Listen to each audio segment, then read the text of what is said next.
आज है 6 अक्टूबर और हम शुरू करते हैं आज के करंट अफेयर्स। पहला है, इंडिया जो है वो दुनिया का लार्जेस्ट प्रोड्यूसर और कंज्यूमर बन गया है शुगर का, ठीक है। और हम सेकंड नंबर पर हैं एक्सपोर्ट में। पिछले सीज़न में जो अक्टूबर से सितंबर था 2021-22, ठीक है, इसमें 5,000 लाख मीट्रिक टन जो है शुगर केन प्रोड्यूस हुआ इंडिया में। और उसमें से उससे जो है 359 lakh metric ton sugar produce किया गया शुगर मिल द्वारा। और उसमें से भी 35 लाख मीट्रिक टन जो है शुगर वो इथेनॉल प्रोडक्शन में लगाया गया, ठीक है। इथेनॉल प्रोडक्शन जो मोलास निकलता है शुगर फैक्ट्रीज से, ठीक है, उसका इस्तेमाल करके इथेनॉल बनाया जाता है। हमारे यहाँ टारगेट है 20% ब्लेंडिंग का 2025 तक। पेट्रोल में 20% ब्लेंडिंग की जाएगी इथेनॉल की, ताकि जो हमारे यहाँ इंपोर्ट होता है क्रूड ऑयल का वो थोड़ा सा कम हो। और इथेनॉल क्योंकि इन्वायरमेंट फ्रेंडली है तो इससे थोड़ा एमिशन भी कम होगा, ठीक है।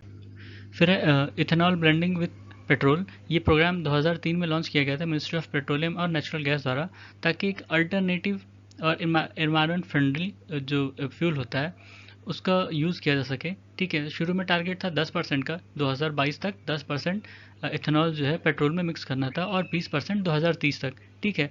पर क्योंकि हमने ये जो 10% वाला टारगेट था वो जल्दी अचीव कर लिया था, इसलिए जो 2030 वाली डेट थी उसको शिफ्ट कर दिया पीछे, 2025-26 तक ला दिया, ठीक है।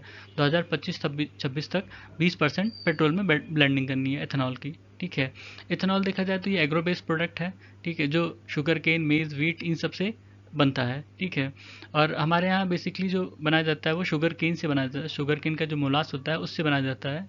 और इसको गैसोलीन में अलग अलग रेशियो में ब्लेंड कर सकते हैं, ठीक है। कहीं कहीं 50% भी है, ठीक है। और इसका एक फ़ायदा ये होता है कि जो आपका पेट्रोल होता है वो पूरी तरह बर्न होता है, पर एमिशन थोड़ा सा कम होता है, ठीक है। यानी ये इन्वायरमेंट फ्रेंडली जैसा काम करता है। उसके बाद है क्वालिटी काउंसिल ऑफ इंडिया। ये 1997 में इस्टेब्लिश किया गया था government of India, ASSOCHAM, CII और फिक के द्वारा, ठीक है। ये तीनों जो हैं वो हमारे यहाँ जो बिजनेस इंडस्ट्रीज़ हैं उनकी एसोसिएशंस हैं, ठीक है। एसोचैम की बात करें, Associated Chambers of Commerce and Industry of India, और CII Confederation of Indian Industry, और FICCI Federation of Indian Chambers of Commerce and Industry, ठीक है। और इसके पहले चेयरमैन बने थे रतन टाटा जी, ठीक है। और इसका एक कैंपेन था गुणवत्ता से आत्मनिर्भरता, अभी रिसेंटली लॉन्च किया गया था, ठीक है। इसमें ये एक तरह से इंडिया का जो क्वालिटी मूवमेंट था वो उसको लॉन्च किया गया था। इसमें इसका उद्देश्य यही था कि जो इंडिया के जो क्वालिटी स्टैंडर्ड है उनको इंटरनेशनल के जो स्टैंडर्ड है उनके पैरेलल ले जाया जाए, ठीक है, ताकि हमारे यहाँ जो प्रोडक्शन होता है वो इंटरनेशनल स्टैंडर्ड का हो सके, ठीक है। फिर है इंडिया में इन्फेंट मोर्टालिटी रेट घटा है, ठीक है। और ये लगभग लगभग मेल मोर्टालिटी रेट के बराबर पहुंचा है, ठीक है। मतलब मेल मोर्टालिटी रेट नहीं डिक्रीज़ हुई है, मतलब थोड़ी बहुत डिक्रीज़ हुई होगी, पर जो फीमेल मोर्टालिटी रेट थी वो ज़्यादा तेज़ी से डिक्रीज़ हुई है कि वो मेल मोर्टालिटी रेट के बराबर आ गई, ठीक है। और कहीं कहीं देखा गया कि बहुत ज़्यादा गैप था इसमें मोर्टालिटी रेट में, मेल मोर्टालिटी रेट में। 16 स्टेट ऐसे थे जहाँ पे फीमेल बेबीज़ जो हैं, ठीक है, उनकी डेथ कम हुई मेल के कंपैरिजन में, ठीक है। 2021 से तुलना की गई है, 2011 से तुलना की गई है ये, हाँ। और इसमें बताया गया कि छत्तीसगढ़ जो है वहाँ पे सबसे ज़्यादा गैप देखने को मिला, ठीक है। मेल इन्फेंट मोर्टालिटी रेट 35 थी और फीमेल इन्फेंट मोर्टालिटी रेट 41 थी, ठीक है। और इन्फेंट मोर्टालिटी क्या होती है, जो बच्चे का मतलब जो बच्चा पैदा होता है वो अगर 1 साल के अंदर ही मर जाए, अपना पहला बर्थडे देखने से पहले मर जाए, तो उसको इन्फेंट मोर्टालिटी में काउंट करते हैं। और इन्फेंट मोर्टालिटी रेट वो होती है कि 1000 में से कितने बच्चे मरे हैं, ठीक है, वो इनका मोर्टालिटी रेट माना जाता है। इन्फेंट मोर्टालिटी रेट को कम करने के लिए हमारे यहाँ कुछ इनिशिएटिव्स चलाए गए थे, जैसे माँ था, मदर्स एब्सोल्यूट अफेक्शन। इसमें जो ब्रेस्ट फीडिंग है उसको बढ़ावा देने के लिए ये प्रोग्राम चलाया गया था, ठीक है। उसके बाद social awareness and action to neutralize pneumonia successfully, जिसको शॉर्ट फॉर्म में सांस कहा गया, ठीक है। इसमें जो निमोनिया के कारण डेथ होती हैं उनको कम करने की कोशिश की गई। यूनिवर्सल इम्यूनाइजेशन प्रोग्राम, इसमें वैक्सीन दी जाती हैं अलग अलग बीमारियों के खिलाफ, जैसे tuberculosis, diphtheria, pertussis, polio, tetanus, hepatitis B, measles, rubella, pneumonia, meningitis, ठीक है। इन सब बीमारियों के लिए एक वैक्सीन, जो अलग अलग वैक्सीन होती हैं वो वैक्सीनेशन दी जाती हैं बच्चों को, ठीक है। उसके बाद राष्ट्रीय बाल स्वास्थ्य कार्यक्रम, ये मतलब 1 साल से, या कह सकते हैं बच्चे के पैदा होने से 18 साल तक के बच्चों को उनका स्क्रीनिंग होता है, और जो है 30 तरह की जो हेल्थ कंडीशंस होती हैं उसके लिए स्क्रीनिंग होता है, ठीक है। उसमें देखा जाता है कि इनको मतलब कौन सी बीमारी हो सकती है या किससे ये ज़्यादा वल्नरेबल है। उसके बाद है US India strategic clean energy partnership. ये 2021 में लॉन्च किया गया था। एक लीडर समिट हुई थी वहाँ पे, ठीक है। पीएम मोदी ने उसे अटेंड किया था उस समिट को, और वहाँ पे पीएम मोदी ने और यूएस के प्रेसिडेंट जो बाइडेन ने मिलकर ये इनिशिएटिव लॉन्च किया था, क्लीन एनर्जी एजेंडा 2030, ठीक है। ये इंडिया और यूएस का एक एजेंडा है क्लीन एनर्जी के प्रति, ठीक है। इसके 5 पिलर्स हैं: power and energy efficiency, responsible oil and gas, renewable energy, sustainable growth और इमर्जिंग फ्यूल्स। उसके बाद है ऑप्टिमस। ऑप्टिमस क्या है? ये टेस्ला ने एक ह्यूमनॉइड रोबोट बनाया है, उसी का ही ये प्रोटोटाइप था ऑप्टिमस। उन्होंने अभी शोकेस किया इसको। फिर 5 अक्टूबर को वर्ल्ड टीचर्स डे था। इसकी थीम थी the transformation of education begins with teachers, ठीक है। उसके बाद डिजिटल सर्विस एक्ट, ये यूरोपियन यूनियन ने बनाया है, ठीक है। ये जो बड़ी टेक कंपनीज हैं, गूगल, फेसबुक, ठीक है, ट्विटर, यूट्यूब, इन सब को वहाँ के जो रूल्स होते हैं, वहाँ के जो रूल्स एंड रेगुलेशंस होते हैं, और जो मतलब यूज़र्स की प्राइवेसी होती है, उनसे रिलेटेड जितने भी लॉस हैं उनको फॉलो करने के लिए ये रूल बनाया गया है। और ये भी कहा गया है कि अगर वो नहीं ऐसा करते हैं तो उन पे पेनल्टी भी पड़ेगी, ठीक है। फिर है 2002 नोबेल प्राइज़ इन केमिस्ट्री। ये 3 लोगों को दिया गया है: कैरोलिन आर बर्तोजी, मॉर्टन मेल्डल, के बेरी शार्पलेस, ठीक है।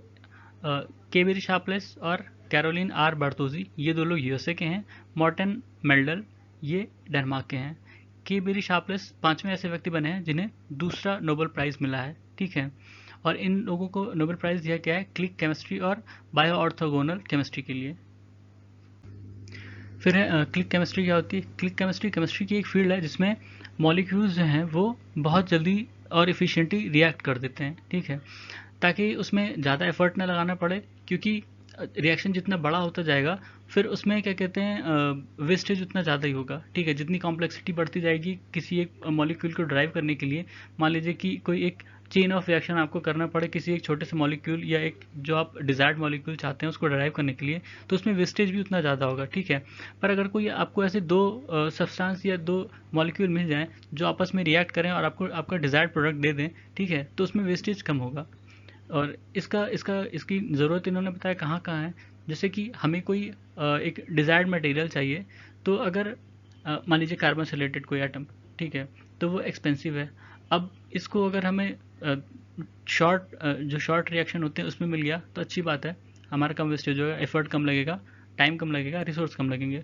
लेकिन अगर वो इम्पॉर्टेंट है और उसको ड्राइव करने के लिए हमें मल्टीपल रिएक्शंस अलग अलग तरीके से कराने पड़ेंगे, तो फिर उसमें वेस्टेज बहुत ज़्यादा होगा, ठीक है, रिसोर्सेज भी ज़्यादा खत्म होंगे।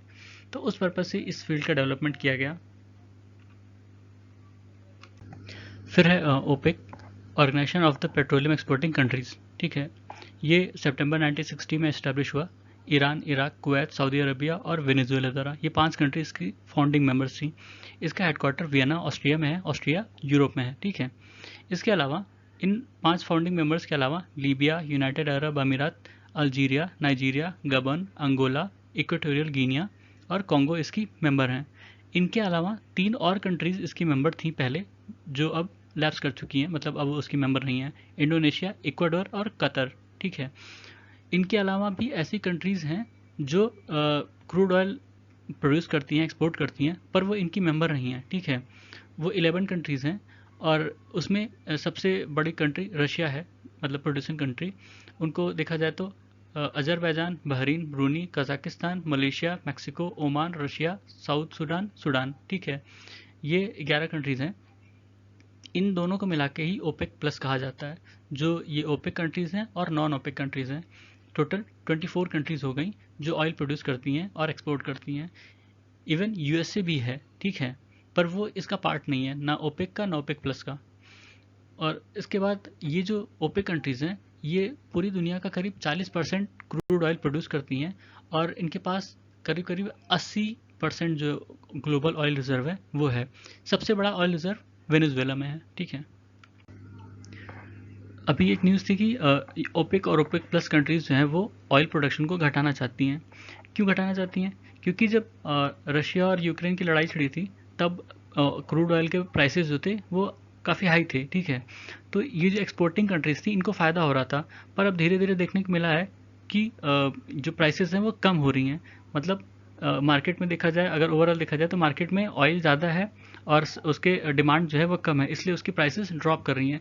चाइना में देखा गया कि चाइना में लॉकडाउन्स लगे हैं वहाँ पे कोरोना के कारण, और अभी कुछ फिर से वायरस का वो दिखा था, ठीक है?